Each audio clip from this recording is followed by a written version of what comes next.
Así tenemos, digamos, respeto por los que sí se han conectado puntualmente. Bueno, lo que vamos a ver hoy es la unidad que corresponde al escurrimiento del agua a través del suelo. Conceptualmente hablando, la bibliografía lo llama escurrimiento en medios porosos. Vamos a ver una introducción muy global respecto de lo que es el ciclo hidrológico del agua, cómo se forman los acuíferos, que es donde el agua se almacena bajo el nivel del terreno natural, cuáles serían la definición y los tipos de acuíferos que se pueden encontrar y cómo se mueve el agua, cuál es el régimen de escurrimiento del agua a través del suelo y cuáles son todas las variables matemáticas, digamos, que intervienen. Vamos a ver qué pasa cuando consideramos que el agua está bajo un régimen estable en los acuíferos y qué pasa cuando consideramos que el régimen es no estable. Y digamos, cómo intervienen en cada uno de los casos las distintas variables que aparecen en el movimiento del agua en el suelo. Y después lo último, vamos a ver interferencia de pozos como una aplicación, una pequeña aplicación, más bien a nivel conceptual, de para qué se puede utilizar este estudio, digamos, de la influencia que tiene el agua a través del suelo en algunas aplicaciones. Bueno, el concepto de ciclo hidrológico es algo que ya han venido estudiando, incluso es algo que se estudia en la escuela primaria y en la escuela secundaria.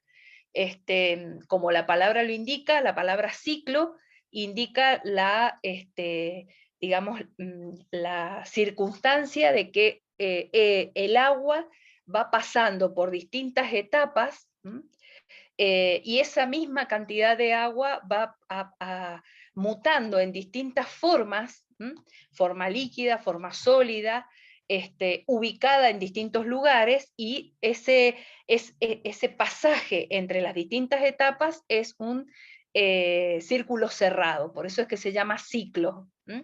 Hidrológico, porque estamos hablando de lo que pasa con el agua específicamente, ¿no? Pero la palabra ciclo es lo que da la idea de que tiene un camino cerrado, el camino que sigue el agua a través de sus distintos estadios. Si partimos del agua que está presente en la atmósfera, que está en forma de vapor de agua, se puede producir la condensación de ese vapor de agua en forma de precipitación, precipitación sólida que forma parte de la nieve que se acumula en la alta montaña principalmente, porque ahí es donde la temperatura es baja y se puede conservar esa precipitación sólida, precipitación líquida que es en forma de lluvia, que cae sobre la superficie del suelo. Parte de esa precipitación líquida escurre superficialmente, eso es lo que se llama la escorrentía superficial, y parte del agua percola o se filtra a través del suelo, penetra el suelo y se mueve a través del suelo. La escorrentía superficial digamos, se va generando en función de la topografía del lugar, acumulando distintos cauces pequeños en un cauce principal, en un río, por ejemplo, y ese río en su recorrido tiene su desembocadura en el mar, en el océano. Y desde el océano empieza a cerrarse el ciclo hidrológico a través de la evaporación de agua que se produce desde el océano por la acción del sol.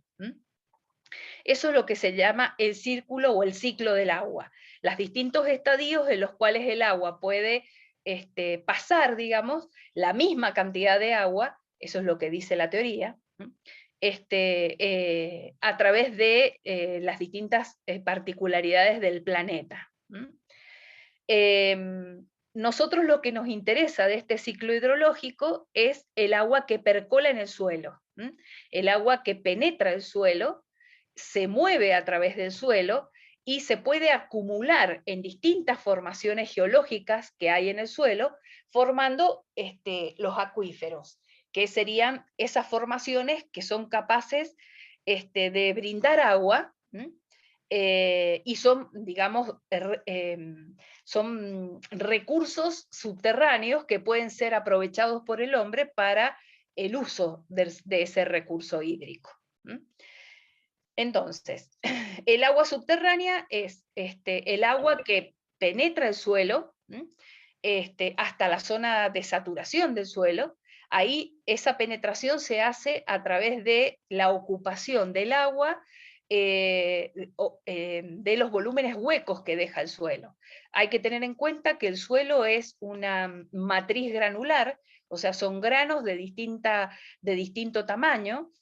No todos son perfectamente una esfera perfecta, sino que tienen distintas formas y distintas dimensiones, de modo que la combinación de todas esas formas granulares dejan una parte de volúmenes de huecos, y esos volúmenes huecos son los que van a ser llenados por el agua cuando el agua penetra en la misma hasta llegar a lo que se llama la zona de saturación del suelo, que es donde el agua ya ocupó todos los huecos posibles que presenta ese tipo de suelo. Una vez que ocupa todos los huecos posibles, y en función del gradiente hidráulico que tiene, se da la posibilidad de que exista movimiento del agua a través del suelo. Por supuesto que las velocidades que toman estas corrientes subterráneas son velocidades muy bajas, del orden de los metros por día o menor aún todavía. Pero como las secciones transversales de las que hablamos son muy importantes, el producto de una velocidad baja con una sección transversal importante nos da caudales importantes, caudales que se puede decir que son atractivos para poder hacer el aprovechamiento de esa agua subterránea. A veces los acuíferos incluso brindan una cantidad de agua más grande que los cauces superficiales. Eso depende de los lugares y de cómo se ha ido distribuyendo las distintas capas del suelo en profundidad. Entonces, teniendo en cuenta que el agua, al percolar a través de la matriz granular del suelo, ocupa ocupa los huecos que deja esa matriz granular, entonces es muy importante saber cuántos huecos tenemos en el suelo, porque la cantidad de ese volumen de huecos, o sea, ese volumen posible a ocupar por el agua. Esos huecos están caracterizados a través de una propiedad del suelo que se llama porosidad, que es el parámetro que está relacionado con la capacidad de almacenar agua, porque estamos considerando siempre que en esos huecos es donde se aloja el agua, dentro del suelo. Tenemos la porosidad total, que se puede calcular respecto de una muestra de suelo, haciendo el cociente entre el volumen de huecos y el volumen del agua multiplicado por 100, es como una especie de porcentaje. Esta porosidad total está incluyendo los huecos propiamente dichos, que es lo que forma la porosidad eficaz, que está constituida conceptualmente, lo indicamos siempre como P sub E, y conceptualmente este volumen se refiere al volumen de agua que se puede extraer por gravedad de esa muestra de suelo. O sea, yo saco una muestra del suelo, la dejo en una bandeja y el agua que drena libremente de esa muestra de suelo es el agua extraíble por gravedad. No necesito hacer ninguna otra operación física para saber cuánta agua es capaz de almacenar esa muestra de agua, y eso es lo que se llama la porosidad eficaz. Es la porosidad que realmente aporta al movimiento del agua subterránea. Por eso es que se llama eficaz, porque es la que está aportando el movimiento. Y junto con la eficaz tenemos otra porosidad que se llama coeficiente de retención específica, que está relacionado al agua que se adhiere a las partículas de suelo. Es lo que se llama el volumen retenido de la muestra, que es lo que queda de agua que está contenida en la muestra y que no pudo salir drenando por gravedad. Por eso es que se habla de la absorción del agua respecto de la partícula de suelo. Es el agua que está revistiendo toda la partícula de suelo y está adherida a la misma. Y por lo tanto, aunque uno deje la muestra drenar libremente, no se puede lograr esa separación. Para separar esa agua, lo que hay que hacer es someter a la muestra a una fuerza centrífuga. Entonces, si se mete la muestra de suelo en una centrífuga, se puede separar esa agua de retención. Pero no es agua que sirva a los fines del aprovechamiento del agua subterránea, porque obviamente no drena libremente. Y la porosidad total está compuesta por la suma de la porosidad eficaz más el coeficiente de retención. Ahora, cada uno de estos dos parámetros que suman la porosidad total tiene importancia relativa dependiendo del tipo de suelo de que se trate.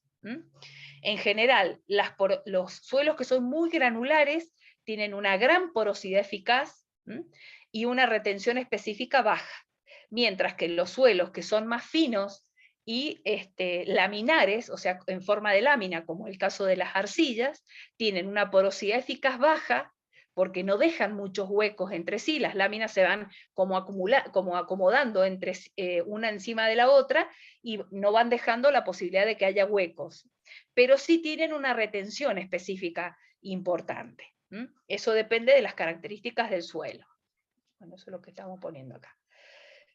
A ver, ¿cómo se da o cómo se presenta el agua en el suelo? Lo que se llaman las zonas de humedad. Ahí tenemos un grafiquito en el cual tenemos un arbolito que indica el nivel de terreno natural, o sea, la parte superficial del suelo, y a medida que me voy metiendo hacia el interior, o sea, estoy aumentando la profundidad de la consideración, voy teniendo distintas zonas en las cuales el agua se mueve. La zona más inmediata a la superficie es lo que se llama la zona de infiltración, y la zona más profunda es lo que se llama la zona de percolación. En la zona de infiltración tenemos una zona de evapotranspiración, que sería hasta la profundidad hasta la cual pueden llegar las raíces de las distintas plantas. Hasta esa profundidad, dependiendo de qué planta se trate, digamos, la planta puede absorber el agua presente en esa zona de evapotranspiración. Después tenemos una zona de retención y una zona de franja capilar. Esta franja capilar se produce por el ascenso capilar de la capa acuífera, que es lo que está más profundamente dentro del suelo, y debido a que la tensión superficial del agua, que en este caso es bastante importante, o sea, no se puede despreciar como hemos hecho en los canales o en las tuberías, hemos despreciado la tensión superficial, porque en este caso las dimensiones de estos huecos son dimensiones muy pequeñas. Entonces, al ser secciones muy pequeñas, la tensión superficial tiene una importancia, y es la que produce ese ascenso capilar desde la capa acuífera hasta el nivel de la franja capilar. Toda esa zona constituida por la infiltración es una zona que se encuentra aireada, o sea que hay poros que están llenos de agua, porosidad eficaz llena de agua y porosidad eficaz vacía de agua. Por eso es que se llama una zona de aireación. Los poros pueden estar o no llenos de agua. Mientras que si seguimos profundizando, vamos a tener una capa de suelo en la cual todos los poros están llenos de agua, por eso es que se llama una zona de saturación, no hay más aire, todos los huecos están llenos de agua. Y esto es lo que se llama la capa acuífera, aquí es donde se almacena el agua. ¿Hasta dónde se almacena? Hasta que llegamos a un fondo impermeable. Es decir, la profundidad de esta capa acuífera termina cuando llegamos a un fondo impermeable, que sería como el fondo del recipiente que estaría conteniendo todo este suelo con agua, si lo estamos considerando simplificadamente, ¿no? Cuando estamos hablando entonces de la penetración del agua a través del suelo en las capas superiores, hablamos de la infiltración del agua. Mientras que cuando hablamos de la penetración del agua en el suelo a mayor profundidad, estamos hablando de la percolación del agua, que son parámetros distintos a tener en cuenta, porque aquí en la infiltración tenemos agua con aire, mientras que en la percolación los huecos están siempre llenos de agua. O sea, esa es la diferencia más importante, digamos, entre la zona de aireación y la zona de saturación del suelo. Entonces, como dijimos recién en el dibujito, acá donde se acumula el agua y llena todos los huecos es lo que llamamos el acuífero. Es decir, la formación de suelo que es capaz de almacenar toda el agua en sus volúmenes de huecos. En los acuíferos hay dos propiedades muy importantes. La porosidad, que ya habíamos definido, que es la porosidad eficaz para el caso de los materiales granulares, es la más importante, que sería una medida, porque si son los huecos que van a ser posiblemente llenados por el agua, la porosidad nos estaría dando una medida de la capacidad de almacenar agua que tiene esa formación de suelo. Y la segunda propiedad importante en los acuíferos no es solamente el almacenamiento, sino la capacidad que tiene de transmitir el agua, o sea, de que el agua se mueva a través del acuífero, a través de la formación de suelo. Y esa capacidad de moverse se hace a través de una propiedad que se llama permeabilidad. Es un parámetro que va a medir la capacidad de transmitir el agua. O sea, la porosidad mide la capacidad de almacenar, la permeabilidad mide la capacidad de transmitir. Y si nosotros queremos hacer un aprovechamiento del agua subterránea, tenemos que tener buenos valores de las dos cosas. O sea, un acuífero es aquel el que tiene una buena porosidad, una buena capacidad para almacenar y a su vez también tiene una buena permeabilidad, una buena capacidad para transmitir esa agua. Las dos cosas es importante para los acuíferos. Y bueno, y los materiales, entonces, los materiales que componen los acuíferos se pueden clasificar en función de estas propiedades. Tenemos un acuífugo, es aquel acuífero que está constituido de un material que no tiene capacidad ni de almacenar ni de transmitir agua. Por ejemplo, el granito o el mármol que no esté fracturado. Son este tipo de rocas son rocas muy compactas y que no tienen la posibilidad de tener porosidad, por lo tanto no almacenan, ni tampoco están comunicados entre sí esa porosidad, que es la que está relacionada con la permeabilidad. La posibilidad de transmitir el agua es la posibilidad de que cada una de esas porosidades estén comunicadas entre sí para que el agua encuentre un camino en donde moverse a través del suelo. En el caso de los acuífugos no se da. El acuícludo es un material que tiene la capacidad de almacenar agua, pero no la transmite. Eso pasa con algunas arcillas. Las arcillas en general almacenan agua porque tienen un coeficiente de retención importante, pero no son capaces de cederla, de transmitirla. ¿Por qué? Porque justamente es coeficiente de retención, es agua adherida a las partículas del suelo, no agua que se comunican a través de los volúmenes de hueco. El tercer caso es el acuitardo, que es un material que tiene la capacidad de almacenar agua y la transmite muy lentamente.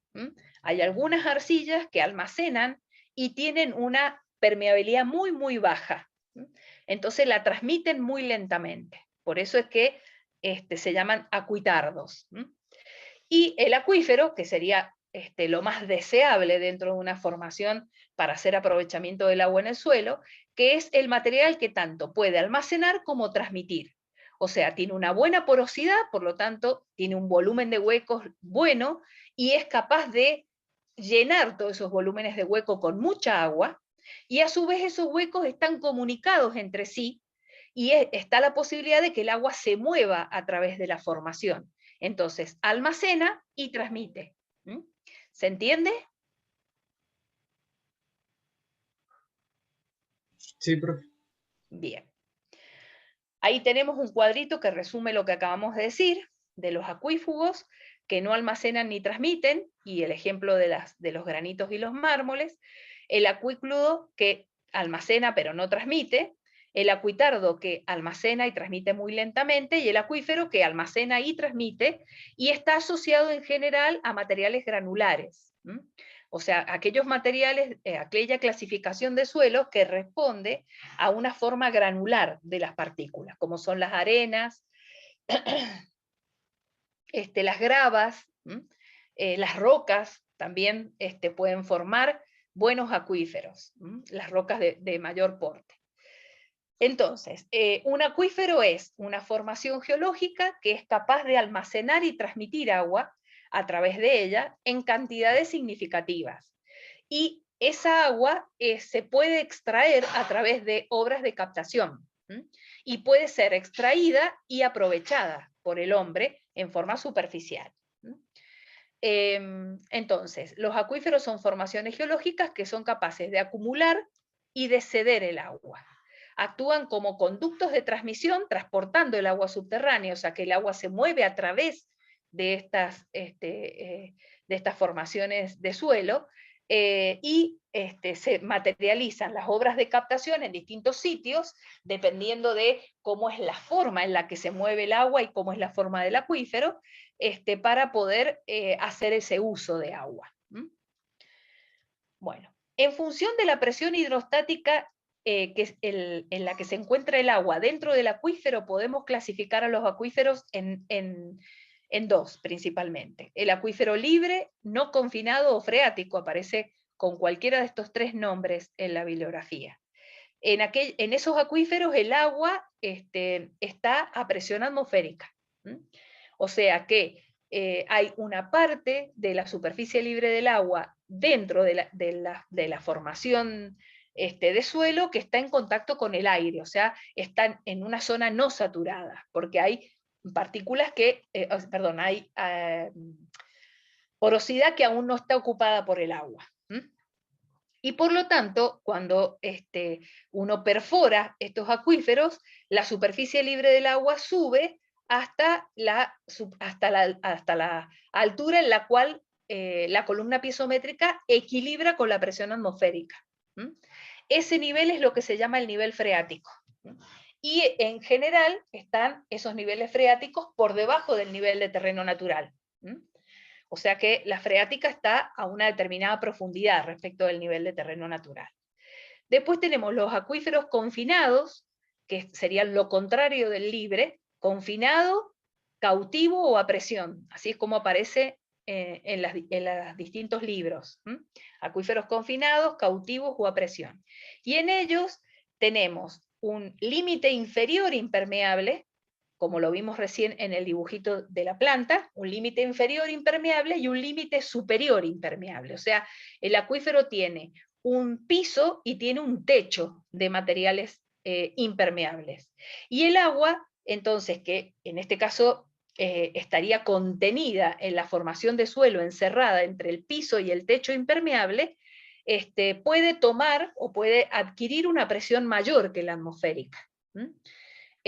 ¿Por qué? Porque empieza a entrar agua a ese acuífero, ocupa todos los volúmenes huecos, satura por completo el suelo, y si se sigue recargando el acuífero, al tener un techo impermeable, la columna líquida no puede seguir subiendo, porque se encuentra con el techo impermeable, y lo que hace es empezar a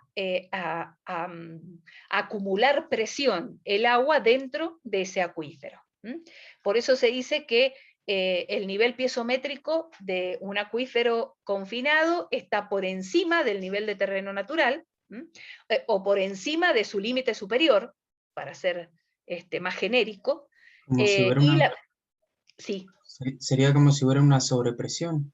claro, es como si fuese una sobrepresión, si lo comparamos con la presión atmosférica, ¿no es cierto? Claro. Hay como una sobrepresión. Y tenemos un nivel piezométrico en estos acuíferos que está por fuera del acuífero. En cambio, en los acuíferos libres, el nivel piezométrico coincide con la superficie libre del agua y está dentro del acuífero. En el caso de los acuíferos confinados, está por fuera. ¿Qué pasa? Cuando yo perforo un acuífero confinado, perforo el límite superior del acuífero confinado, el agua brota, porque como está a presión dentro del acuífero, yo hago un agujerito en ese techo de impermeable y el agua sale brotando, digamos. Por eso es que a veces que cuando la presión es mucha, hasta brota agua a nivel de terreno natural, eso es lo que se llama el pozo artesiano, o pozo surgente. Bueno, Esos serían los dos casos extremos, un acuífero libre, un acuífero confinado. Pero también tenemos un caso intermedio, que serían los acuíferos semiconfinados o semicautivos, si lo vemos desde el otro nombre, digamos. En donde una de las capas, ya sea el piso o el techo de ese acuífero, no es totalmente impermeable, sino que deja circular el agua con mucha lentitud. Entonces, deja pasar el agua a través de esa capa muy lentamente, y entonces el agua sigue ingresando al acuífero, pero hay una pequeña percolación a través del límite o superior o inferior, pero a una velocidad muy baja. Por eso es que no tiene un comportamiento de un acuífero confinado por completo, porque no alcanza las mismas presiones que un acuífero confinado. Ahí tenemos un gráfico, un perfil montañoso, con una superficie más plana, algo parecido a lo que pasa en Mendoza, con la cordillera, la precordillera, lo que es el piedemonte, y la zona usada del piedemonte, porque ahí fíjense que aparecen todos esos cuadritos verdes oscuros, es zona cultivada. Esto es una zona urbana, esto es una ruta, es como para ver un pequeño ejemplo, digamos, de cómo se maneja. Este es el nivel de terreno natural, el que aparece ahí, y hacia abajo tenemos un manto granular, un acuífugo, que es un manto impermeable, que es lo que está graficado en color más oscuro. Eso podría ser una roca sin fisurar, o un manto de arcilla muy compactada. Después tenemos otra vez una capa granular y otro acuífugo a mayor profundidad. Entonces, el espacio encerrado entre los dos acuífugos, entre la capa impermeable superior, que sería como el techo del acuífero confinado, y la capa impermeable inferior, es el acuífero confinado propiamente dicho. El agua penetra, se recarga el acuífero, ya sea por alguna fractura desde la alta montaña, principalmente, y el agua se va acumulando en ese acuífero confinado tomando presión. Si yo perforo el acuífero confinado superior, el agua puede brotar por encima del nivel de terreno natural. Esa línea rosadita que se ve ahí es el nivel piezométrico del acuífero confinado, porque la presión a la que está el agua es mayor que la atmosférica. En cambio, el acuífero libre, el agua percola, primero se infiltra y después percola, acumulándose en el acuífero libre, y como yo no tengo una capa impermeable por encima, el agua va subiendo hasta tanto ocupa todos los huecos de acuerdo a la cantidad de agua que recibe de recarga el acuífero. Entonces yo hago una perforación en ese acuífero libre, el agua asciende hasta donde está el nivel piezométrico del acuífero, que es la línea violeta. Ese sería en lo que se llama el nivel freático del acuífero libre. Esto se usa mucho, lo del nivel freático, cuando se van a hacer fundaciones profundas en las estructuras. Se hace un análisis, se hace un ensayo de campo en el cual se quiere determinar dónde está el nivel freático, dónde está la freática, como se le llama familiarmente. ¿Por qué? Porque si yo necesito fundar a mayor profundidad que la altura de la freática, voy a tener que fundar en agua, o sea, en suelo mojado. Entonces voy a tener que hacer algunas otras operaciones previas a materializar la fundación para poder construirla. Y también en la etapa de proyecto voy a tener que tener en cuenta que el empuje que genera el agua también se debe sumar al empuje que hace el suelo sobre la fundación. Entonces es importante saber si hay una freática alta o no, digamos, en el sitio. ¿Se entiende cuál es la diferencia entre un acuífero confinado y uno libre? Por mi parte, sí, profe. Bueno, si hay algo que no entiendan, me paran. Bueno, en función de los tipos de materiales que constituyen el acuífero, tenemos acuíferos constituidos por depósitos no consolidados, de material suelto. Es una acumulación de material de distinta granulometría. Ahí tenemos granulometría más fina, granulometría más gruesa. El nivel de terreno natural está justo ahí, por eso está la casita ahí para que sea una referencia. Ya sea se han acumulado esas distintas capas, ya sea por erosión eólica, por erosión hídrica, por la acción de la gravedad. Es un material poroso, generalmente está constituido por arenas, gravas, de origen pluvial o fluvial, y pueden suministrar caudales importantes porque al ser material granular, el volumen de poros, o sea, la porosidad eficaz, adopta valores importantes. Y ahí está dibujado el nivel freático, que hasta dónde puede ascender, digamos, la altura de agua dentro del lugar. En función del tipo de material, las rocas sedimentarias consolidadas, ahí tenemos de nuevo una vivienda para que veamos dónde está el nivel de terreno natural. Son sedimentos que se han consolidado por procesos de compactación, y en la mezcla de las componentes del suelo aparecen sustancias como las piedras calizas, o las dolomías, o las margas, que son solubles en agua. Entonces, el nivel freático, por aumento de la recarga, empieza a subir, entran en solución todas esas sustancias a las que hacemos referencia, de modo que cuando el nivel freático baja, todos los lugares que ocupaban esas sustancias solubles en agua aparecen vacíos. Entonces forman lo que se llama la porosidad, que en este caso ustedes ven ahí oscurito, esa porosidad eficaz. Algunas están conectadas en forma más grande, otras en forma más chica, o sea que la permeabilidad puede ser variable en este caso, porque la permeabilidad está medida a través de la capacidad de transmitir agua, que es la forma en la que se conectan los poros. Y bueno, y hay posibilidad de almacenar y de transmitir en este tipo de acuíferos formados por rocas sedimentarias. Después tenemos rocas ígneas y metamórficas, serían las que provienen del enfriamiento y la consolidación de el magma volcánico, y también se encuentran fracturadas por efecto de variaciones de temperatura y presión. Y entonces todas esas fracturas o esas fisuras constituyen la porosidad del acuífero. En este caso serían materiales como el granito. Y esa porosidad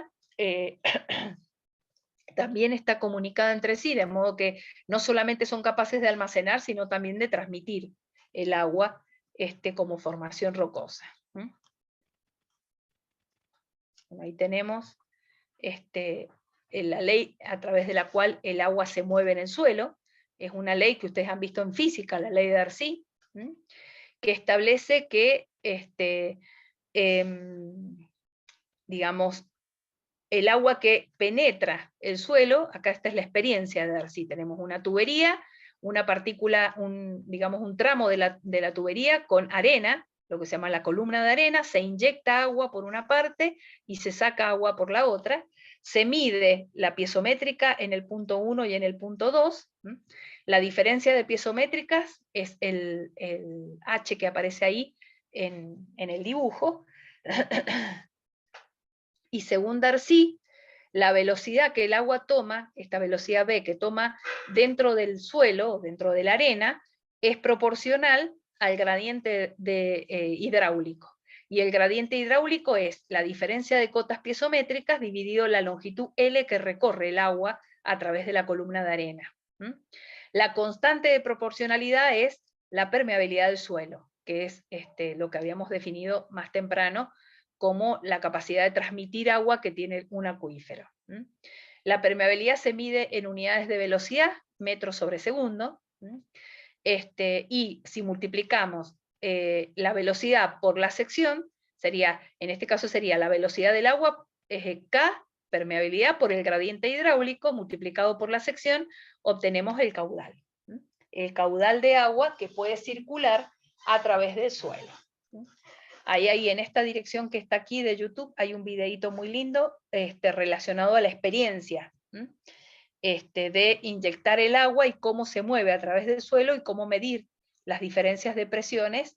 Es un ensayo muy, muy sencillo de hacer y en el cual se puede demostrar, digamos, la validez de la ley de Darcy. Ahí lo tenemos como ecuación. El caudal sería la permeabilidad por la sección por el gradiente hidráulico. La permeabilidad por el gradiente hidráulico es la velocidad de acuerdo a la ley de Darcy, y multiplicado por la sección nos da el caudal.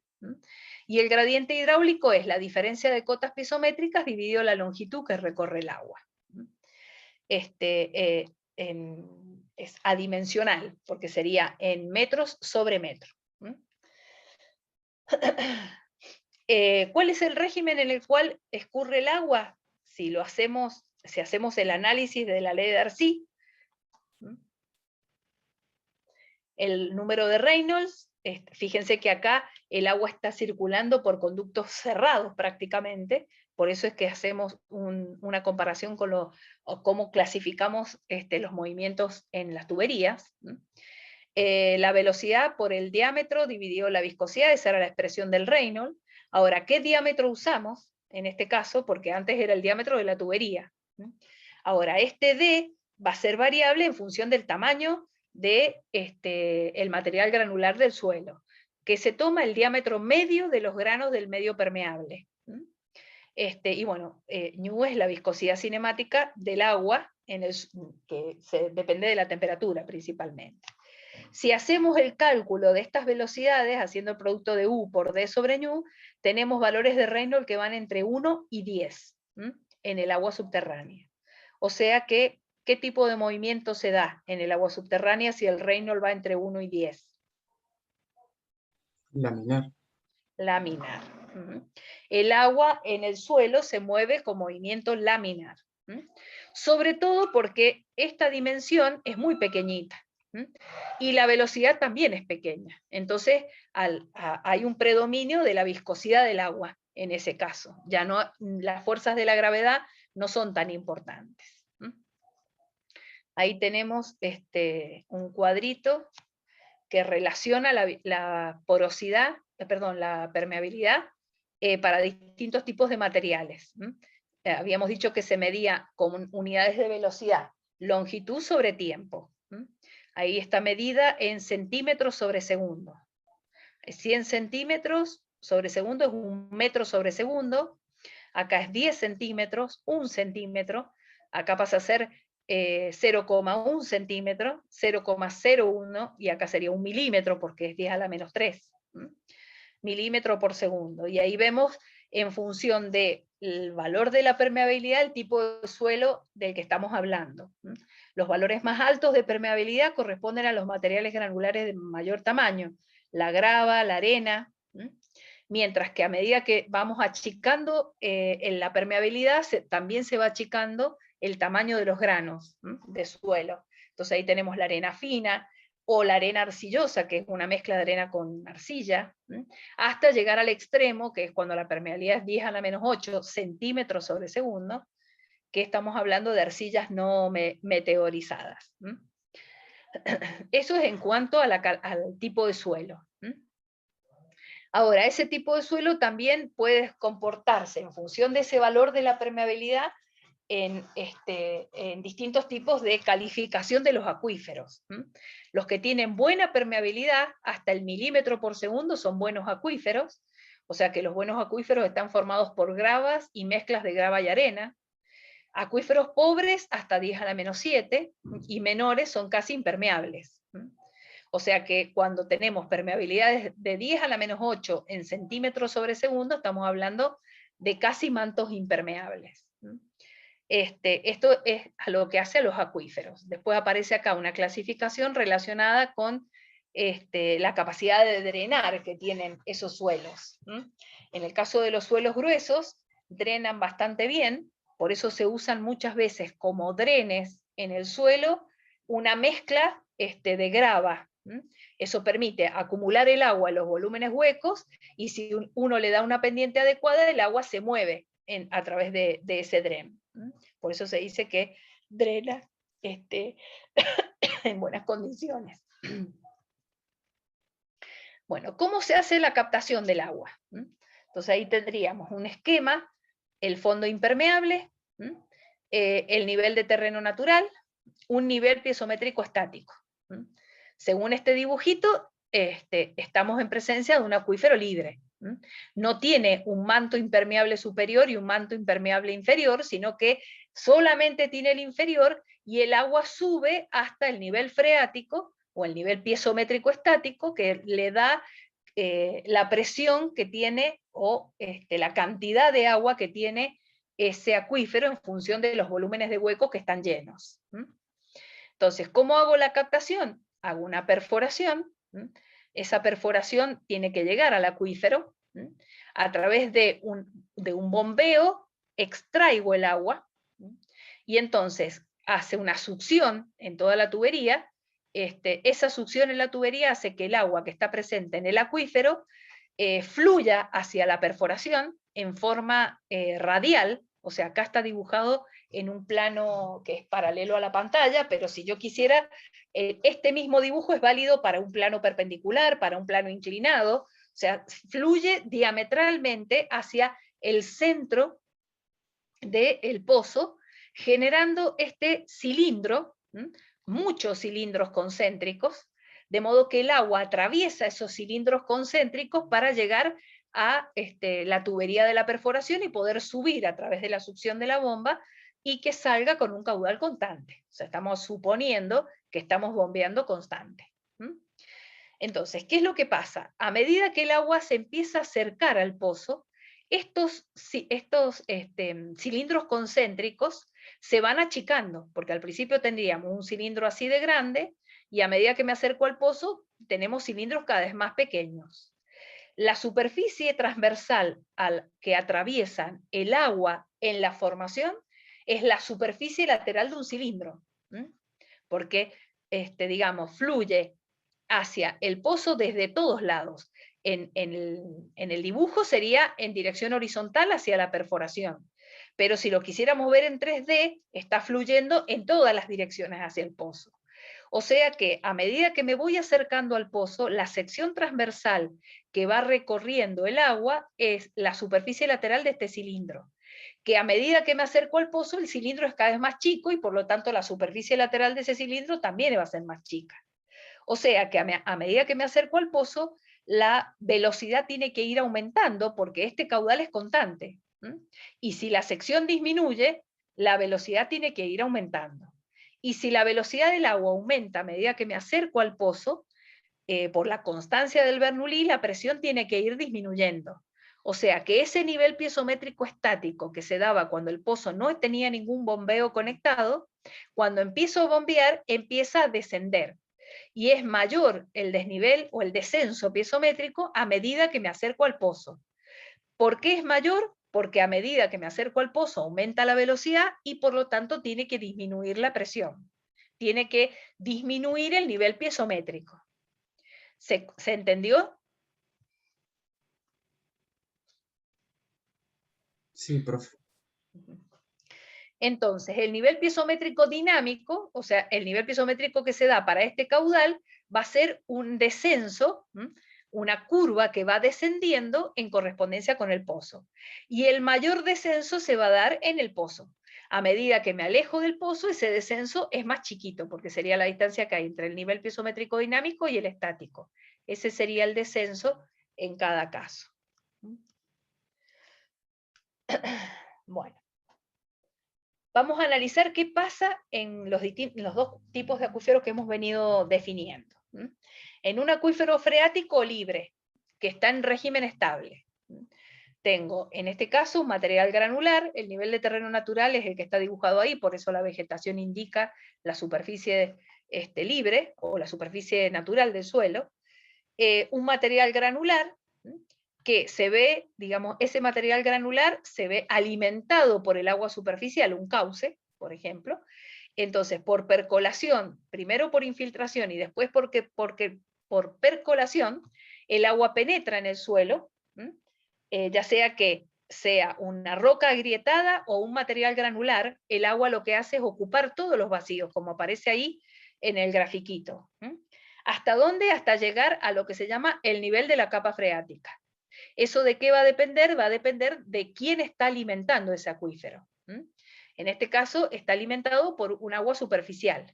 Entonces, en principio va a ir llenando todos los volúmenes de hueco generando la zona saturada, y por encima de la zona saturada tenemos la zona no saturada, la zona en donde los huecos todavía no están llenos de agua.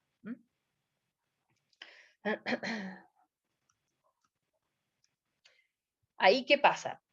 Hago una perforación en ese acuífero, extraigo caudal con una bomba, desde ese pozo que lo hemos indicado como A, y tengo dos pozos de observación, el pozo 1 y el pozo 2. Dos pozos existentes, por supuesto.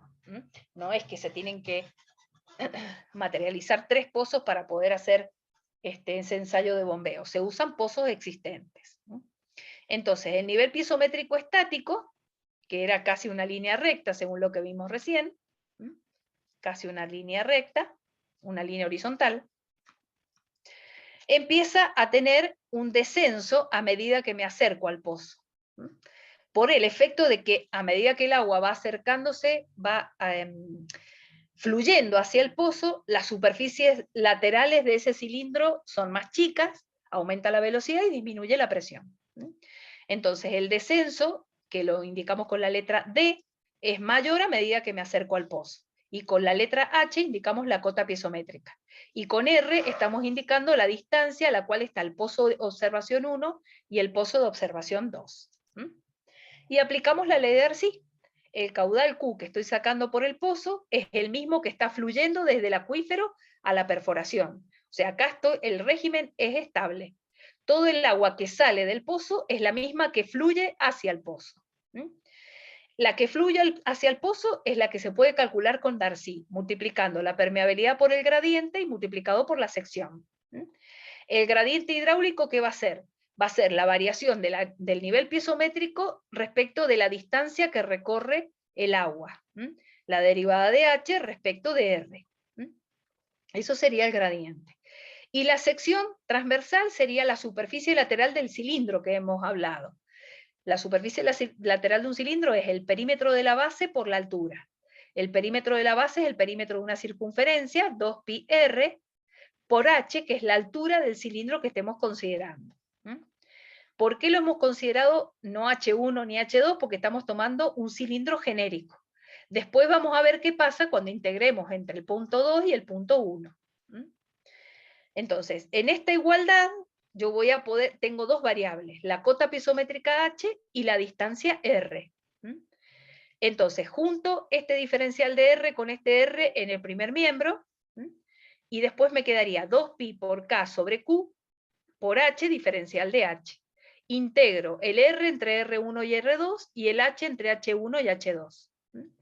Quedaría, en este caso sería el logaritmo natural de R2 sobre R1, y 2pi K por Q, todo eso es constante, sale fuera de la integral, H2 cuadrado menos H1 cuadrado. Y el caudal que se puede captar de ese pozo se despeja de esta igualdad. Este Q pasa al primer miembro y el logaritmo pasa al denominador. Y a su vez pasa del logaritmo natural al logaritmo decimal, multiplicando por el 2,303.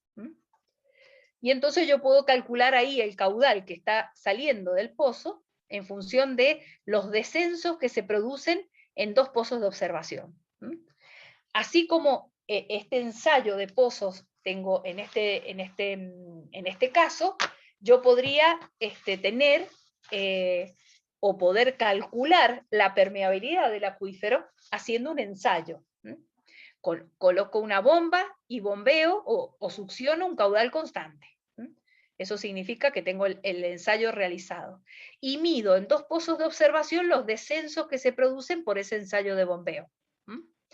Entonces, sé a qué distancia está ubicado el pozo 2, sé a qué distancia está ubicado el pozo 1, y mido D2 y mido D1. Como estoy considerando que el régimen es estable, considero que las condiciones son constantes en el tiempo. Entonces, ahí voy a poder calcular la permeabilidad. Puedo despejar de esta ecuación la permeabilidad K del acuífero, midiendo R2, R1, D1 y D2. Y la altura del manto, que sería la altura que corresponde al nivel freático estático. ¿Por qué? Porque en el pozo yo puedo medir los descensos. No puedo medir la distancia H1 en el ensayo. Porque yo puedo tener en la boca de este pozo y en la boca de este pozo un cable graduado hasta llegar a la altura de agua. Ese cable está conectado con un pequeño torpedito, que cuando el torpedo toca la superficie del agua, suena una chicharrita que cierra el circuito eléctrico. Y entonces yo, midiendo todo lo que tuve que meter de cable hasta acá adentro, sé cuánta profundidad va a tener. Si yo ya medí, previo al ensayo, medí el nivel freático estático, entonces la diferencia entre la lectura inicial menos, la lectura final menos la lectura inicial me va a dar la depresión en el pozo. Hago lo mismo en el pozo 1 que en el pozo 2 y obtengo D1 y D2. ¿Se entiende? Sí, profe. Y con eso puedo calcular la permeabilidad del acuífero. ¿Qué pasa si el acuífero es confinado? En lugar de ser libre como el de recién, tengo un surgente. O sea, tengo un manto impermeable superior, un manto impermeable inferior, la capa acuífera está encerrada entre esos dos mantos impermeables y hago la perforación del techo del acuífero y el agua surge. Eso es lo que se llama el pozo artesiano. Ahí también tenemos una fotito. A nivel de terreno natural, el agua puede surgir como si fuese una surgente. Ahí lo tenemos también graficado. En el acuífero confinado, el agua brota por encima del nivel de terreno natural. Mientras que en el acuífero libre llega al nivel en donde se equilibra con la presión atmosférica. ¿Cómo cambia el dibujo? ¿Cómo cambia el gráfico que vimos recién? Vamos a tener un fondo impermeable, y vamos a tener un manto impermeable inferior, un manto impermeable superior, que es esta otra línea. La altura del manto M es la distancia entre los dos, entre el techo y el piso del acuífero. ¿Y qué hacemos? Hacemos exactamente lo mismo. Bombeamos agua desde un pozo principal y tenemos dos pozos de observación. Antes de empezar el bombeo, detectamos dónde está el nivel freático en esos pozos de observación, midiendo, como les decía recién, con un cable graduado desde la boca del pozo hasta que se cierra el circuito a la altura del nivel freático estático. Y lo mismo hacemos en el pozo 2. Una vez que empieza a bombear agua, se produce el descenso de ese nivel freático. Entonces volvemos a medir desde la boca del pozo hasta el nivel libre del agua, y la diferencia de esas dos lecturas nos da la depresión en el pozo 1. Y lo mismo hacemos para el pozo 2. ¿Qué es lo que cambia respecto del acuífero libre? La ecuación de Darcy sigue siendo la misma, K por I por la sección. Pero la sección ahora no va a ser la sección de altura H, sino va a ser una sección, en este caso sería un cilindro de altura M. Solo el cilindro de altura M es el que aporta agua a el pozo de bombeo. O sea que la superficie lateral del cilindro sería 2πr por M, no es más por H. Y el gradiente hidráulico es la derivada de H respecto de R, igual que lo que hemos visto para el caso anterior. Se hace otra vez las mismas operaciones matemáticas, agrupando la R en el primer miembro y H en el segundo miembro, se integra, y se puede calcular la altura total, digamos, piezométrica sería H grande, el nivel piezométrico estático es H grande, menos la depresión en 2, nos estaría dando el nivel piezométrico H2, y H grande menos la presión en 1 nos estaría dando el nivel piezométrico en 1. Se puede reemplazar H2 menos H1 con esa diferencia, se anula los H, y nos quedaría 2pi por K por M por D1 menos D2 dividido el logaritmo 2,303 el logaritmo de R2 sobre R1. Y entonces se puede hacer el mismo ensayo del acuífero libre para el confinado y obtener la permeabilidad de ese acuífero. Porque el resto de los parámetros se pueden medir durante el ensayo. Entonces la permeabilidad es, digamos, el objeto a definir para el caso de los ensayos de acuíferos estables. ¿Se entiende? Yo, profe, no entendí bien qué son los pozos de observación. ¿Es solo para medir el Es descenso solo nomás? para medir descensos, exactamente. Ujú. Solo para medir descensos. ¿Por qué? Porque el nivel piezométrico dinámico tiene una variación, un descenso a medida que me acerco al pozo de extracción. ¿Cómo yo verifico ese descenso? En el pozo de extracción voy a tener solo un valor. Y para tener el gradiente tengo que tener dos valores de H, para hacer el gradiente que pide la ley de Darcy. Entonces puedo tomar el pozo de observación, el pozo de bombeo, perdón, lo puedo tomar como un valor. Lo que pasa es que es bastante difícil medir el descenso mientras estoy bombeando. Ah, claro. Entonces, mientras estoy extrayendo con agua. Entonces, por eso se usan dos pozos de observación, para poder tener dos valores y poder integrar esta piezométrica, esta derivada de H respecto de R, y poder obtener, en ese caso, con la aplicación de la ecuación de Darcy, el caudal que afluye al pozo de bombeo. ¿Se entiende por qué están los pozos de observación? Sí, sí, ahora sí quedó claro. Gracias. Bueno, acá estamos haciendo hipótesis simplificativas, ¿no? Estamos considerando que el régimen es permanente, o sea que está todo constante en el tiempo, que el agua y el suelo son incompresibles, y que las superficies equipotenciales son todas planas. La componente horizontal de la velocidad es la misma en todos los puntos, cuando en realidad no es tan así, porque el agua no es que fluye así como en bloque al pozo de bombeo, sino que lo hace a través de los poros. Entonces estamos haciendo varias simplificaciones. También estamos considerando que se aplica la ley de Darcy, que la componente vertical de la velocidad es casi nula y que todo el movimiento que hace el agua es horizontal, que tampoco es tan cierto. Que el medio es homogéneo e isótropo, y eso es lo peor, digamos, es la hipótesis simplificativa más peor que puede haber, porque todos sabemos que el suelo no es homogéneo e isótropo, que hay capas de distintas características, y que el acuífero, ya incluso lo hemos visto en las fotos, no es una mezcla uniforme de gravas o una mezcla uniforme de arenas, es una mezcla de distintos componentes y que no solamente no es uniforme, sino que por ahí está hasta estratificada las distintas granulometrías. Entonces, esta es una de las simplificaciones más importantes que se hacen. Y la última es que hay una alimentación continua, o sea que el acuífero está permanentemente siendo recargado, y con ese bombeo que estamos haciendo, estamos considerando que el caudal de extracción es igual al caudal de recarga, cuando en realidad no es tan así tampoco. Porque a través del tiempo los acuíferos, si uno extrae mucho más de lo que se recarga, el acuífero se empieza a agotar, empieza a bajar en forma permanente su nivel piezométrico.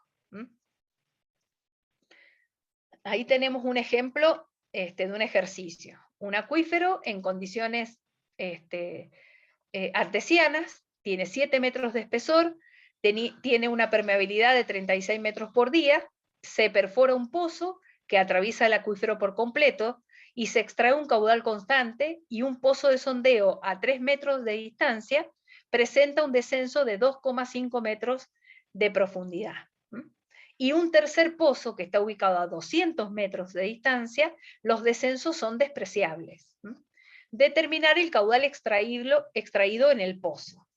Esto equivale, volvemos al dibujito, estamos considerando un pozo por el que se bombea agua, y tenemos un pozo de observación a una distancia determinada, y después a 200 metros el descenso es 0, o sea que es cuando la curva ya está pegadita al nivel freático estático. Eso significa que el descenso es 0. Volvemos de nuevo para adelante. ¿Qué aplicamos? Como es con condiciones artesianas, consideramos el acuífero confinado. Sería la última ecuación que vimos recién de caudal, 2πmk por D1 menos D2, dividido el logaritmo natural de R2 sobre R1.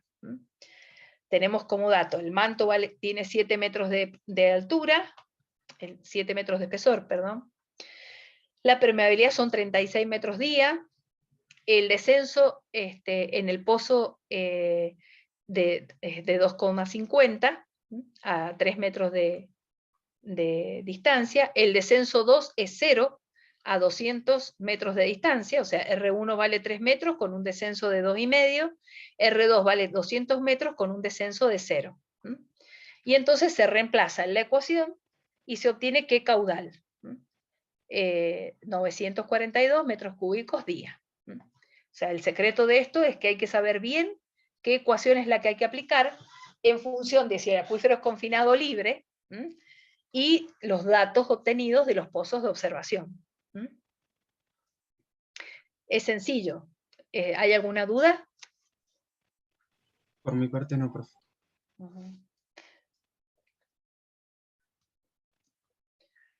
Acá tenemos otro ejercicio con un acuífero libre y estable. Un pozo de agua subterránea en el que se extraen 2.000 metros cúbicos día. El pozo tiene 15 centímetros de diámetro. El acuífero es libre y el nivel freático medido antes de bombear se encuentra a 7 metros. Este es el nivel piezométrico estático. Pero aparte, no solo es el nivel piezométrico estático, sino también es la altura del manto, porque el nivel piezométrico estático coincide con M cuando el acuífero es libre. Desde un pozo de observación localizado a 30 metros del pozo de bombeo se mide un descenso de 50 centímetros, en condición de régimen estable. Bajo esta misma condición, el descenso en el pozo de bombeo es de 1,5 metros. Calcular la permeabilidad del acuífero. O sea que acá no calculamos el caudal, calculamos la permeabilidad. Y usamos la ecuación del acuífero libre. M sería los 7 metros, D1 y D2, vemos con los datos, despejamos el caudal K, la permeabilidad K, y tenemos en el caudal los 2.000 metros cúbicos día, la altura de manto que es 7 metros, el descenso en el pozo 1,5, el descenso en el pozo de observación 2, 50 centímetros, R1 que sería el diámetro del pozo dividido 2, porque estamos considerando esa distancia, la distancia que sería desde el eje del pozo hasta el borde del pozo, mientras que R2 son los 30 metros que establece que el segundo pozo de observación está a 30 metros. Se reemplazan los valores, bastante sencillo.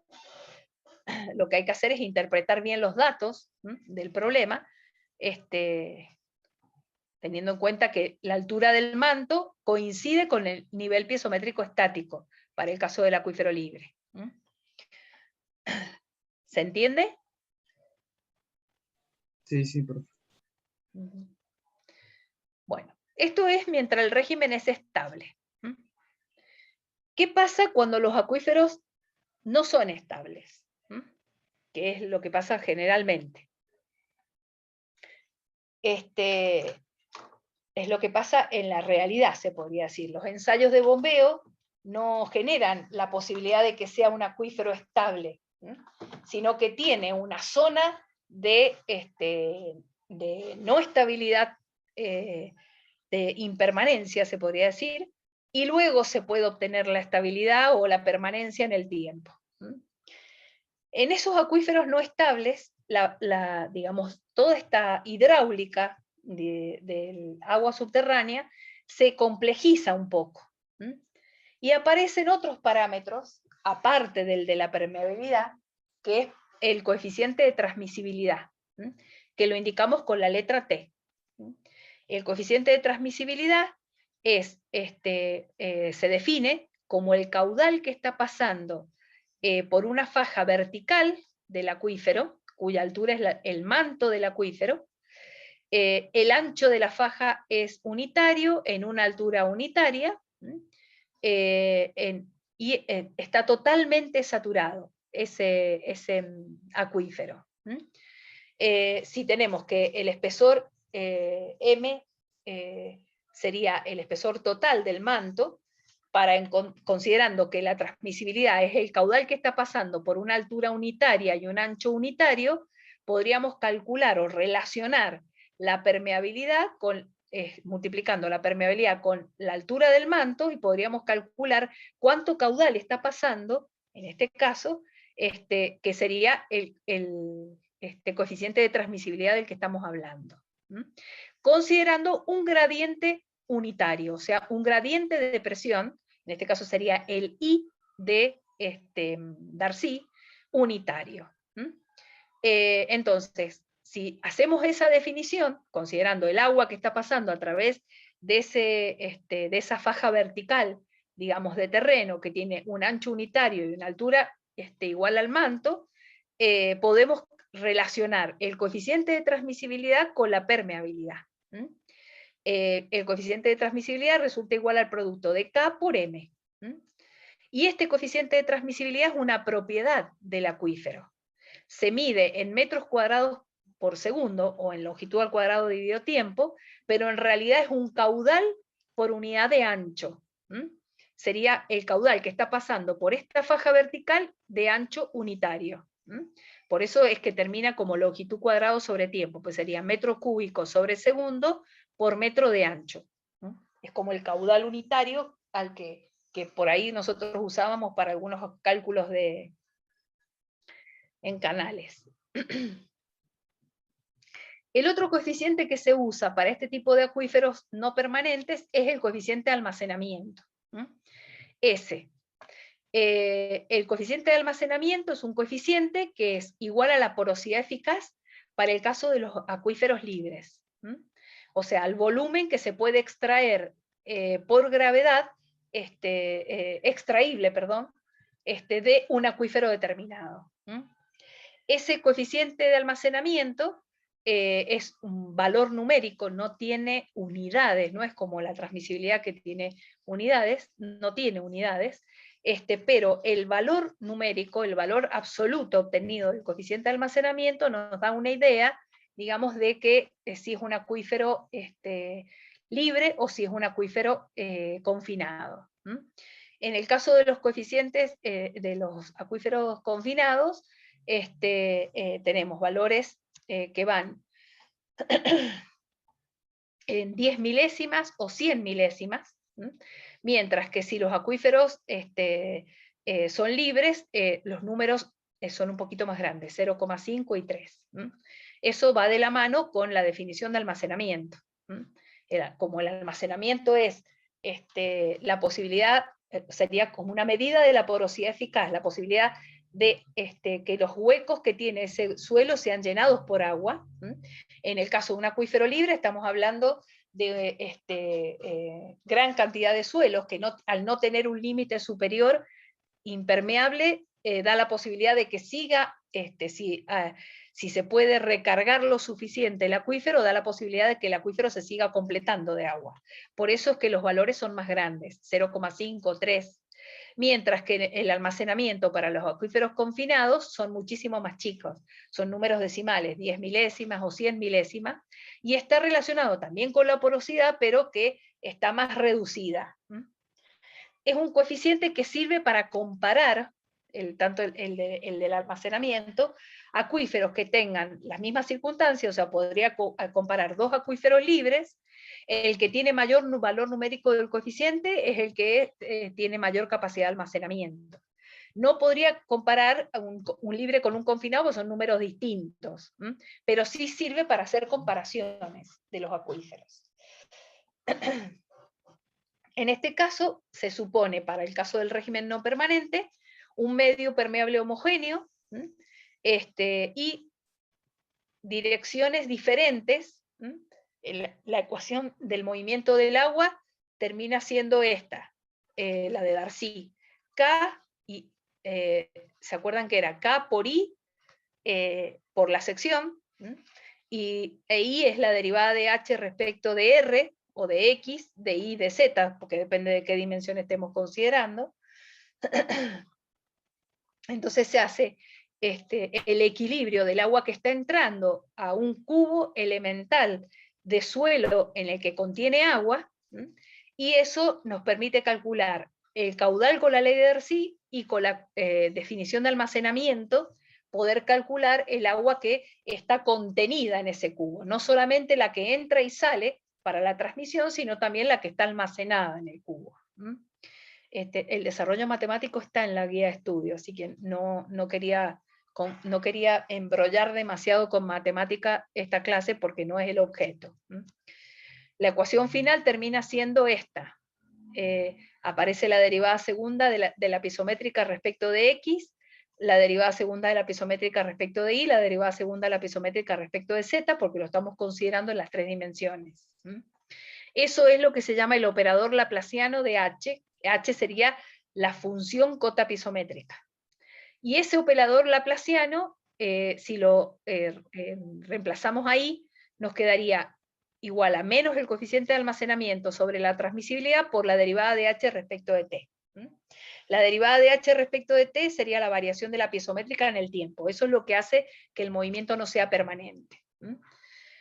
Thiem integró esta ecuación con algunas hipótesis simplificativas, ¿no?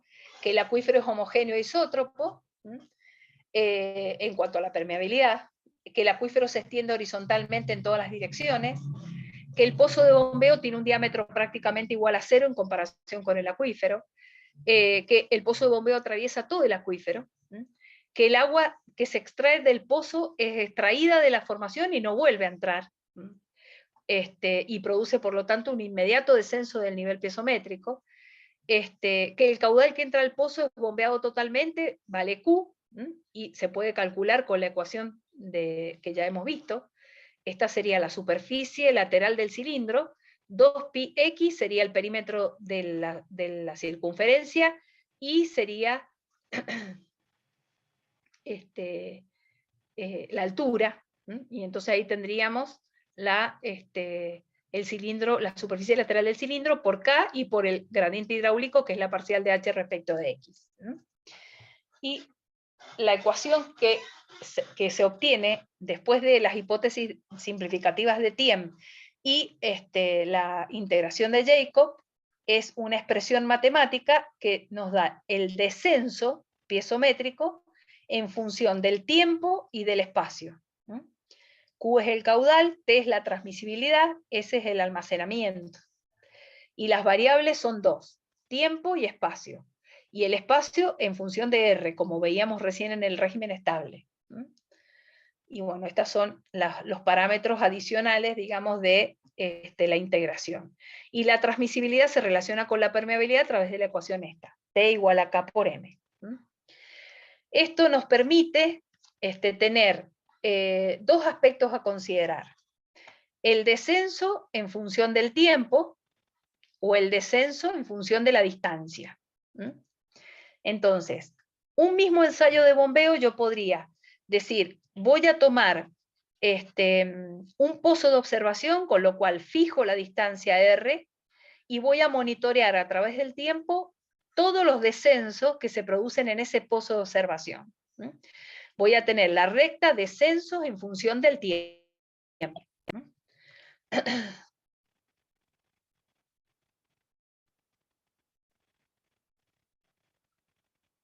¿Se ve la presentación? Sí, profe, pero la recta no. No, ahora la vamos a ver, ¿no? Que me salió un cartel y pensé que no estaban viendo la presentación. Bueno, y si no, lo podemos hacer al revés. Fijamos el tiempo, y tenemos, por ejemplo, 2 o 3 pozos de observación, o sea, tendríamos varios valores de R, y fijamos el tiempo. Decimos, bueno, todos los pozos de observación se miden el descenso en un tiempo determinado, a la hora 15, por ejemplo.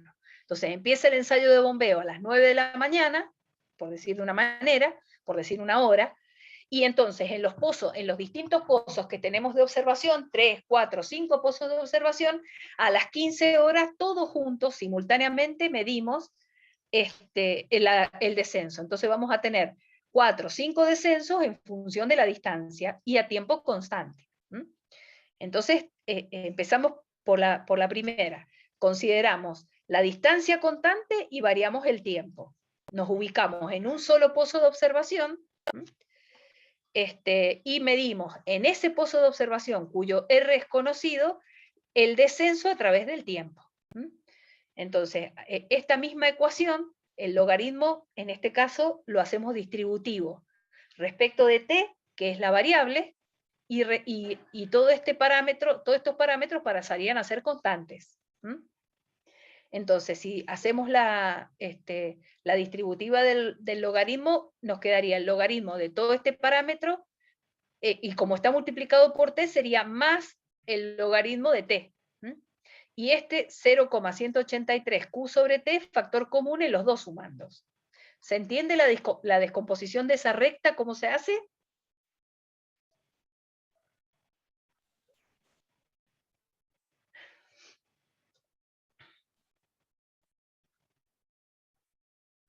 ¿Quieren que la vuelva a explicar? Si puede ser, profe, porque me quedé yo. Bien. Tenemos el descenso, la ecuación de Jacob está completa ahí. Descenso en función del tiempo y de la distancia. Estamos fijando la distancia, estamos tomando un pozo de observación fijo, y ahora vamos a medir descensos en función del tiempo en ese pozo de observación fijo. O sea que ahora la variable va a ser solo t, el tiempo. Entonces, ¿qué hago? Distribuyo el logaritmo, o hago la distributiva del logaritmo, considerando solo la variable, y después el resto de la expresión termina siendo constante. 2,25 t transmisibilidad sobre r cuadrado s es una constante, multiplicado por el 0,183 q sobre t, más este 0,183 q sobre t por el logaritmo del tiempo. Entonces voy a tener una recta, porque voy a tener tantos valores de descensos como tiempos he medido en un mismo pozo de observación, que voy a graficar los descensos en el eje de las ordenadas y el logaritmo del tiempo en el eje de las abscisas. ¿Por qué el logaritmo del tiempo? Para que pueda graficar una recta. Esta sería la ordenada al origen de la recta, esta sería la pendiente de la recta, y el logaritmo de t sería la variable. ¿Se entiende? Sí, sí. Entonces voy a tener una serie de puntos que se van a alinear por una recta. Y esa recta me va a permitir calcular la transmisibilidad, el almacenamiento y la permeabilidad, haciendo T igual a K por M. Ahí lo vamos a ver en un ejercicio enseguida. También podemos hacer al revés. En lugar de ser descenso-tiempo, descenso-distancia. O sea, el descenso en función del logaritmo de 1 sobre r cuadrado. O sea que no voy a tomar solo un pozo de observación. Voy a tomar varios pozos de observación. Y lo que voy a hacer es coordinar con esos varios pozos de observación que todos midan en el mismo tiempo. Y es el ejemplo que les decía recién. El ensayo de bombeo empieza a las 9 de la mañana. Y en los 5 o 6 pozos de observación que tengo, digamos, sincronizamos para que todos midamos el descenso a las 3 de la tarde. Entonces, este tiempo t sería la cantidad de horas que hay desde las 9 de la mañana hasta las 15, porque el ensayo de bombeos se hizo durante tantas horas. ¿Y qué sería la variable? La distancia r a la cual se ubican los 4 o 5 pozos de observación que tengo. ¿Cómo cambia la recta? Cambia que acá t antes estaba en el numerador, acá r está en el denominador. Entonces, para que sea una recta ascendente, tengo que graficar el logaritmo de 1 sobre r cuadrado en el eje de las abscisas y el descenso en el eje de las ordenadas. Y ahí obtengo la recta descensos en función de la distancia. Vamos a un ejemplo. Tengo un ensayo de bombeo en un acuífero confinado, extrayendo en el pozo de bombeo un caudal de 27 metros cúbicos hora.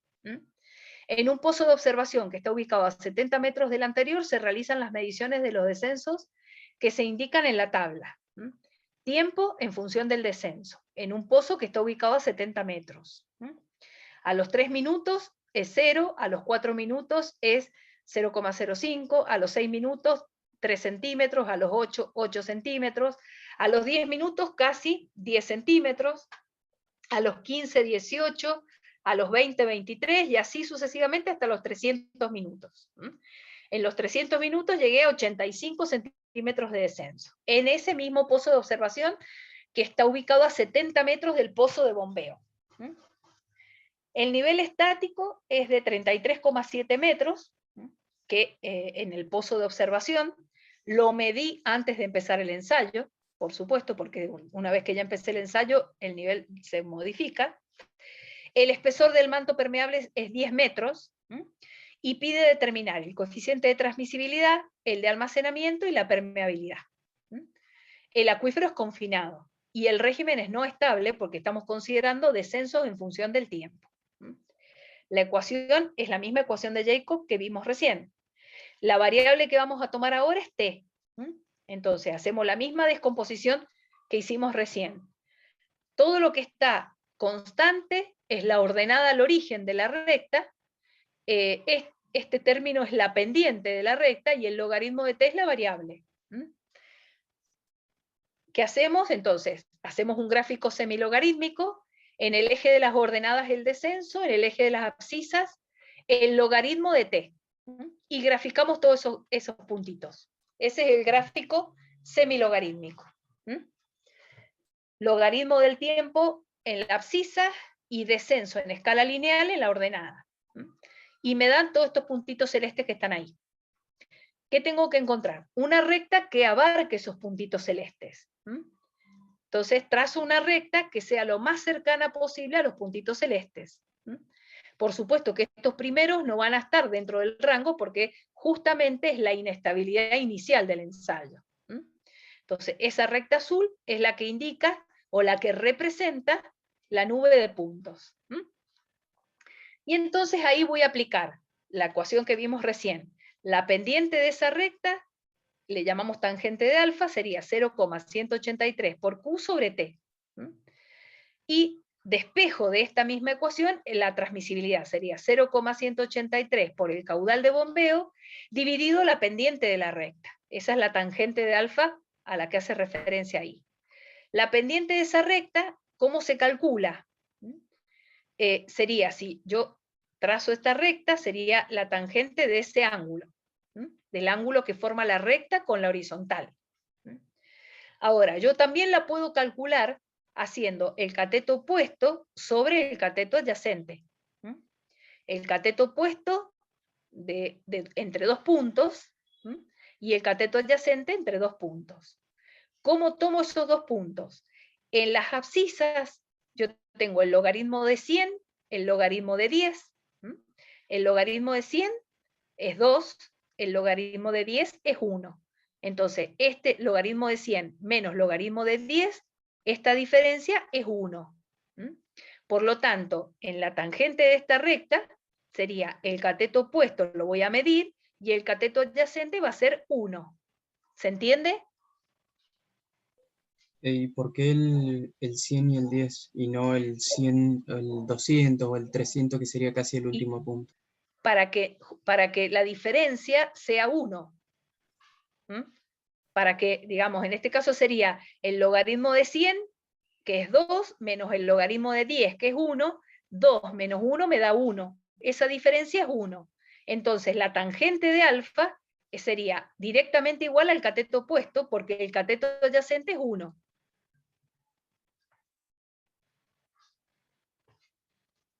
¿Se entiende? Sí, profe.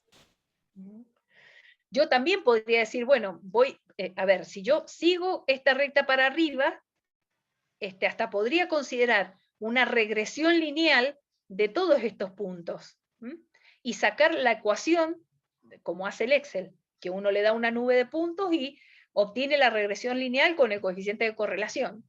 Y teniendo la ecuación, yo puedo calcular, sacar de la ecuación la pendiente, que es la tangente de alfa, y con la tangente de alfa calculo la transmisibilidad. Sería exactamente lo mismo. En este caso esto se hace un poquito más sencillo porque no tenemos que estar planteando la ecuación de la recta, sino que uno puede medir directamente en el gráfico. ¿Cómo mido este descenso, o este cateto opuesto? Bueno, ahí sería el ejemplo que estamos dando. La tangente de alfa sería el cateto opuesto sobre el cateto adyacente. El cateto opuesto sería el descenso del punto de arriba menos el descenso del punto de abajo, que es ese de ahí, y el logaritmo de T2 menos logaritmo de T1 sería el logaritmo de 100 menos el logaritmo de 10. Entonces, esta diferencia de logaritmos me da 1, y este D2 menos D1 sería el descenso que hay en este punto, que es donde la recta azul intercepta la vertical de 100, y el descenso que se da en el punto 1, que sería donde la recta azul intercepta la vertical de 10. ¿Se entiende? Sí, sí, profe. ¿Eso cómo sería?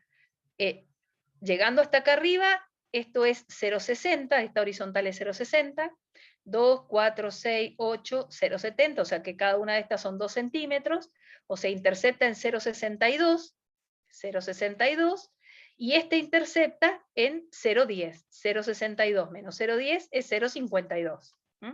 O sea que este denominador es 0,52. Y esta diferencia de logaritmos es 1. Y con esta ecuación yo puedo entonces calcular el valor de t, que sería la transmisibilidad. ¿Qué otra cosa puedo sacar del grafo? Bueno, vamos a ver cómo se calcula t. La pendiente sería entonces el delta d, el delta de los descensos dividido 1, la tangente de alfa, y de ahí despejo t haciendo 0,183 el caudal dividido delta d, y reemplazo 0,183 por los 27 metros cúbicos por hora por los 52 centímetros que medí, 9,5 metros cúbicos hora por metro. ¿Qué hago? Paso las horas a días para que nos den metros cuadrados por día, para que sea un número un poquito más grande. Y calculo la permeabilidad siendo T sobre M. Como la altura del manto es 10 metros, divido los 228 dividido 10 y tengo los 22,81 metros por día de permeabilidad. Acá está puesta en centímetros sobre segundo también. Para calcular el almacenamiento, ¿qué es lo que hago? Prolongo la recta hasta cortar a la abscisa. En esta abscisa, el tiempo T0 es el que tiene un descenso 0. Ese T0, si lo mido ahí, es 6,2 minutos, porque esto sería 1 minuto, 2, 3, 4, 5, 6, 7, 8, 9, 10 minutos. 6,2 aproximadamente minutos es el tiempo que hace que el descenso sea 0. Si eso lo vemos en la recta, que eso me olvidé de verlo recién, si el descenso es 0, o sea, todo este paréntesis se hace 0. Y si ese paréntesis se hace 0, significa que el argumento del logaritmo es igual a 1.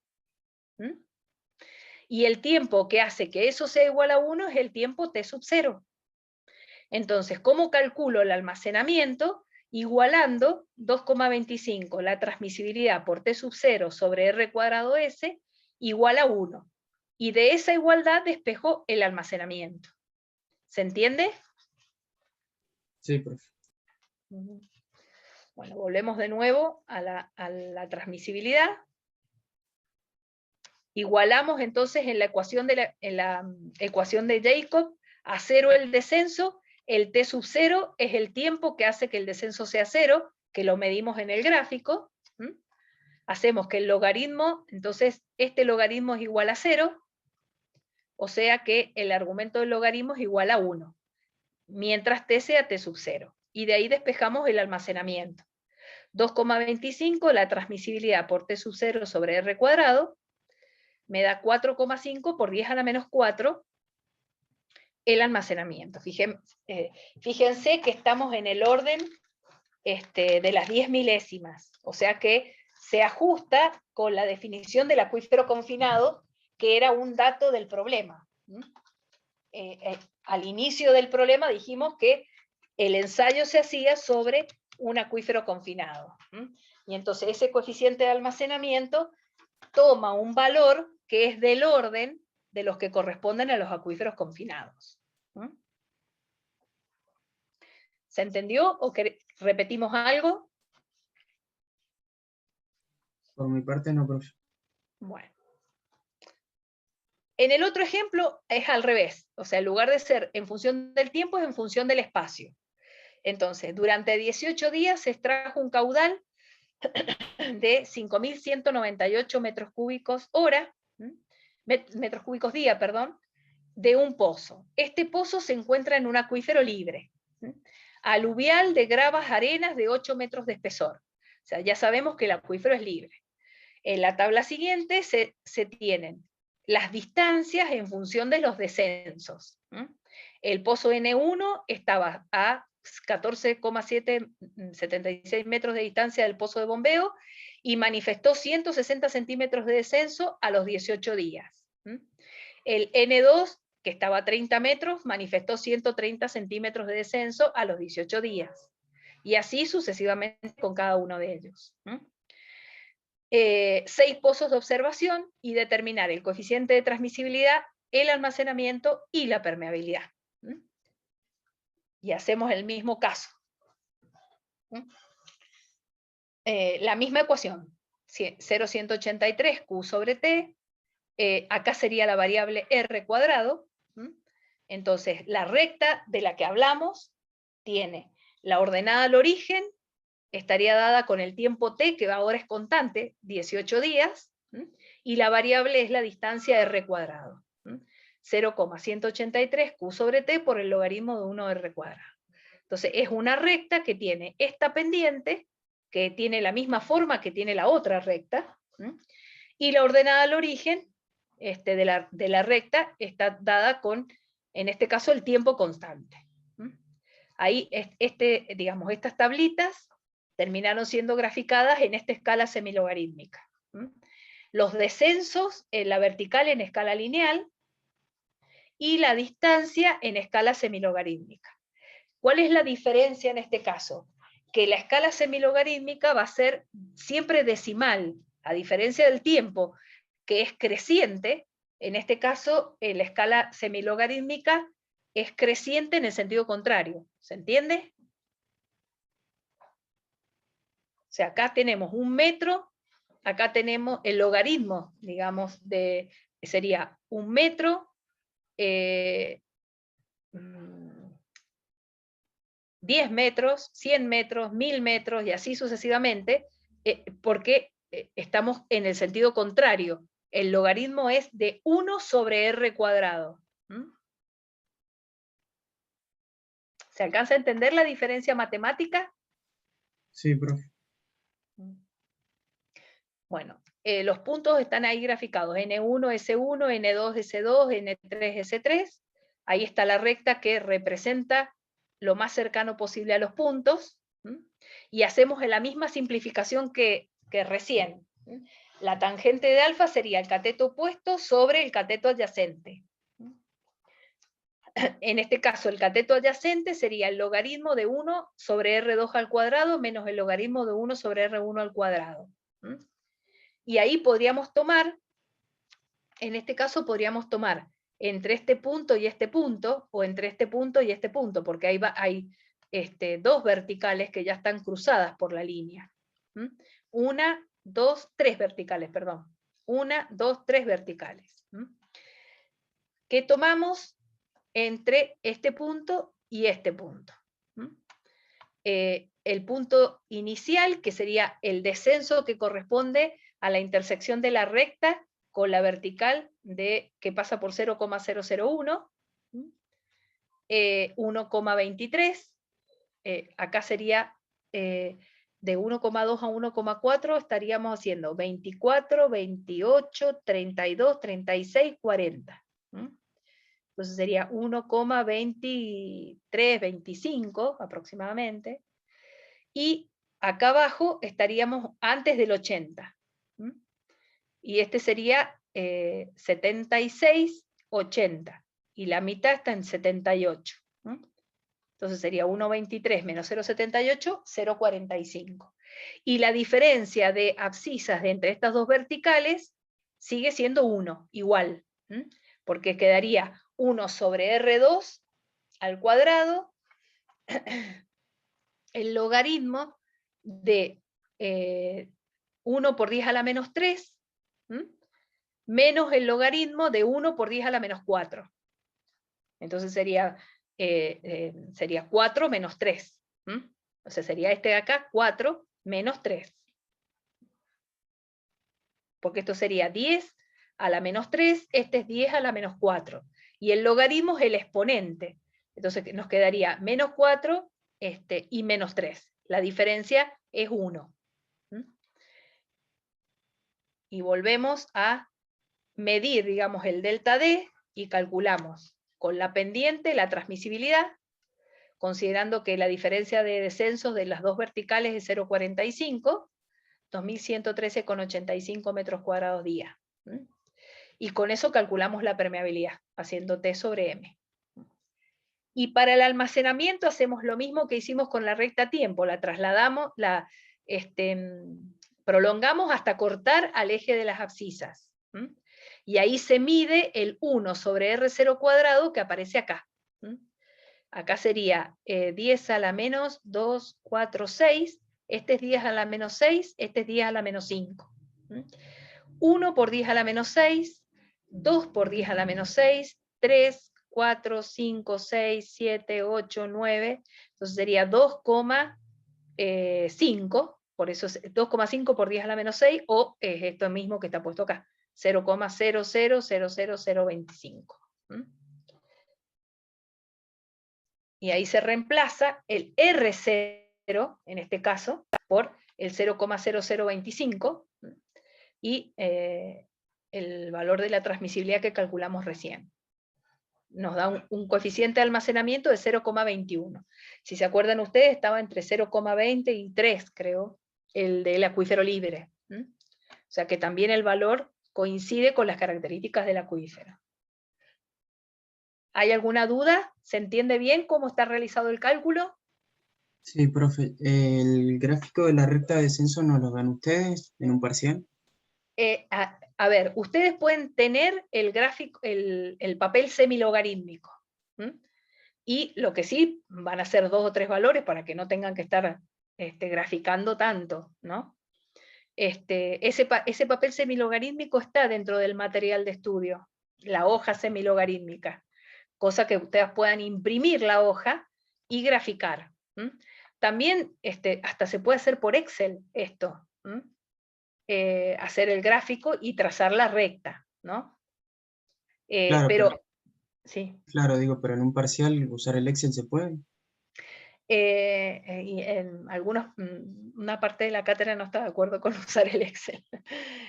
Así que preferiría que impriman la hoja semilogarítmica y grafiquen los 2 o 3 puntos que pueden tener para poder trazar la recta y medir, en lugar de plantear las ecuaciones de una recta, ¿no? Porque lo que habría que hacer es una regresión lineal con todos estos puntos y obtener la ecuación de la recta de la regresión lineal, que eso todavía es más trabajoso, ¿no? Desde el punto de vista matemático. Claro. Entonces, ¿saben lo que es una regresión lineal? Yo no, profe. Es una metodología, un método desde el álgebra, en el cual uno puede encontrar la ecuación de una recta que reemplace a la nube de puntos. Yo tengo una nube de puntos determinada, y las dos hipótesis que se toman para hacer la regresión lineal es tomar el baricentro de esa nube de puntos, o sea que la recta está pasando por ese baricentro, y a su vez la distancia que tiene tanto por encima de la recta como por debajo de la recta a los puntos más extremos, eso se llama el error mínimo al cuadrado, o sea, el error cuadrado es el mínimo.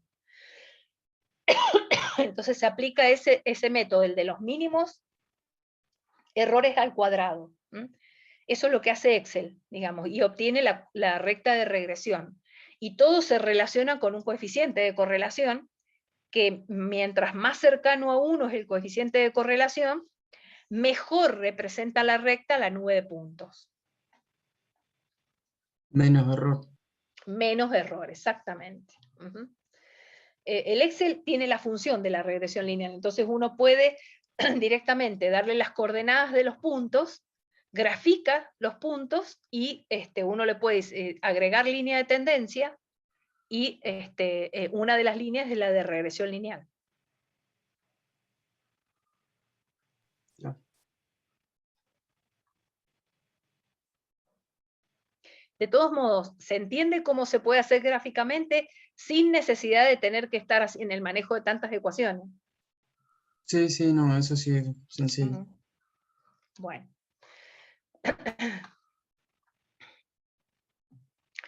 Bueno, vamos a dejar acá porque ya es muy tarde y quedan re pocos estudiantes y quizá convenga que repasemos algo la clase que viene.